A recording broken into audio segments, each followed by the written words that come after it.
ওমর রাদিয়াল্লাহু তাআলা আনহু ইসলামের দ্বিতীয় খলিফা, তিনি বলেছেন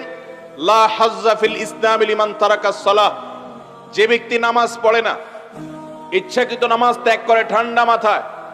সে খেলা দেখছে, সে কাজ করছে, সে ঘুমিয়ে থাকছে, সে আড্ডাবাজি করছে, কোনো একটা কাজে লিপ্ত আছে, সে অবলীলায় নামাজ ছেড়ে দিচ্ছে, যখন খুশি তখন পড়ছে, যখন খুশি সে পড়ছে না,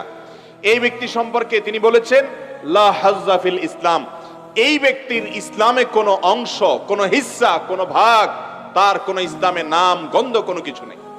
আল্লাহ রাব্বুল আলামিন কোরআনে কারীমে